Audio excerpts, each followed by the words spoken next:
you guys, it's Lisa. Thanks for stopping back at my channel. Today we are going to discuss my top 10 products that I cannot live without for my mixed media art. Here I have them all laid out, and we will do this real quickly. Um, I think that these are really good products, and I think that a lot of you will agree with me. And of course, some of your products may look a little bit different, but the idea is the same. So I'm going to start out with my number one, and like I said in the last two videos, the one on card making and the one on art journaling, these are in no particular order. I don't love one more than another. They're just my top 10. And the one I'm going to start with is going to be gesso. Now, I'm sure that if any of you do your mixed media art, you know that there are several different kinds of gesso. Liquitex Basic is an acrylic gesso. I like that. It's white. It's a medium consistency. I absolutely love the super heavy gesso, and that is really a thick consistency. Excuse me. You cannot pour it out as you can with the regular basics. And then you have black gesso. There is a less expensive, and then a normally priced a medium grade of acrylic gesso in black. So I love to have that.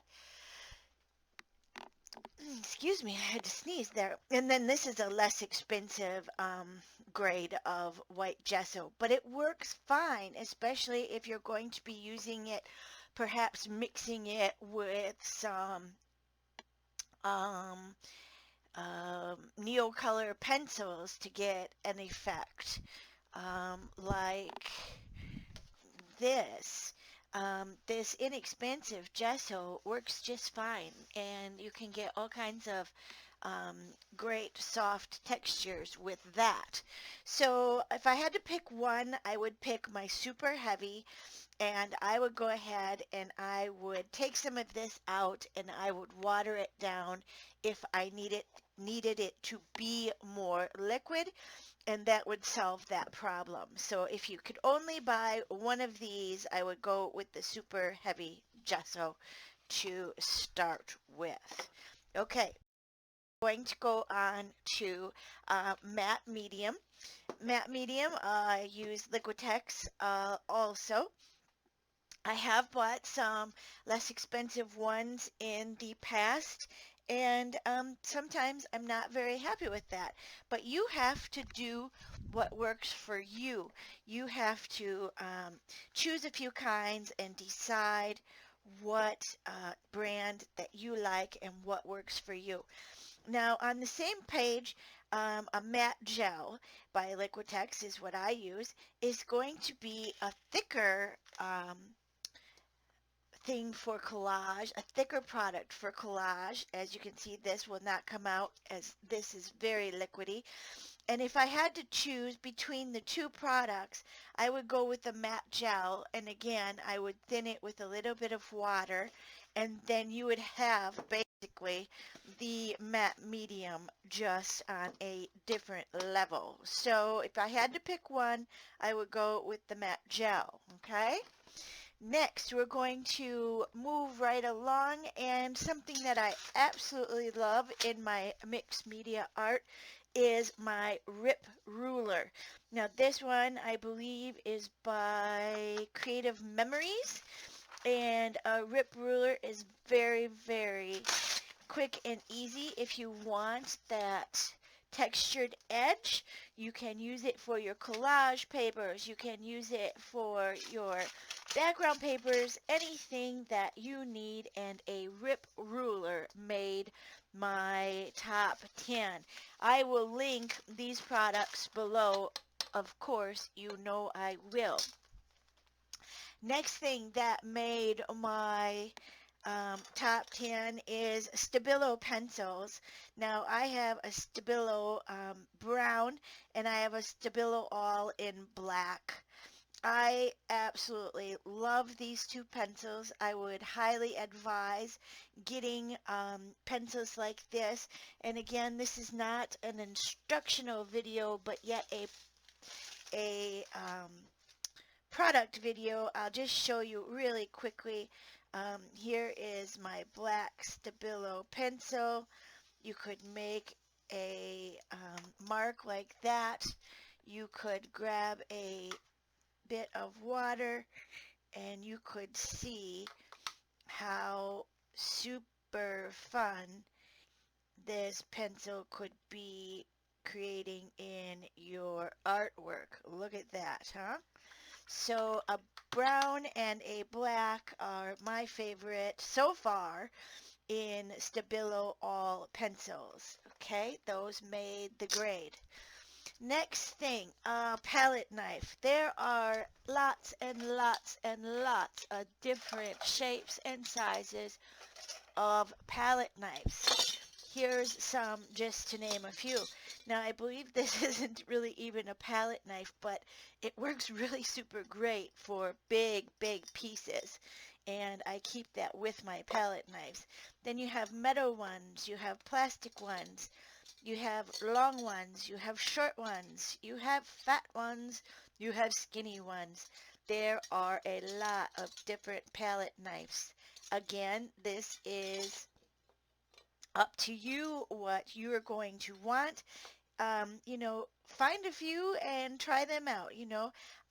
I reach for the plastic ones the most often. So if I had to pick only one, I would pick this uh, plastic one. They're very inexpensive and easy to clean, and they're flexible. So if you want to dab or you want to scrape or you want to do any type of texture, a plastic one is very easy and very affordable. Now, of course, you can get by with using your old credit cards. You can use that as a palette knife also, and you can see these are very well loved.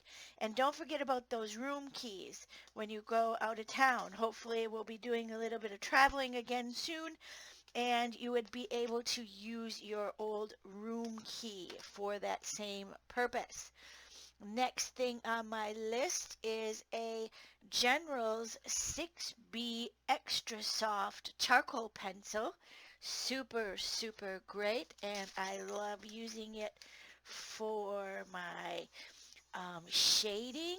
You can see how easy it is to move. It is a wonderful tool for mixed media. Wouldn't be able to live without it. And moving right along, collage papers. You know what I mean. If you know anything about mixed media, you're going to have stacks and piles of collage papers. Lovely texture papers. You're going to have maybe some of your jelly prints. You're going to have your music sheets, your old book pages. All of that stuff is what you're going to love for your collage papers, of course. And stencils, that is totally a given. I have, like I said, I think I may have over 100 or 200 stencils. I love stencils, and I use stencils in a lot of my mixed media projects. So I would not be able to live without my stencils. I have two more things on my list, and I'm going to let you enjoy and be creative.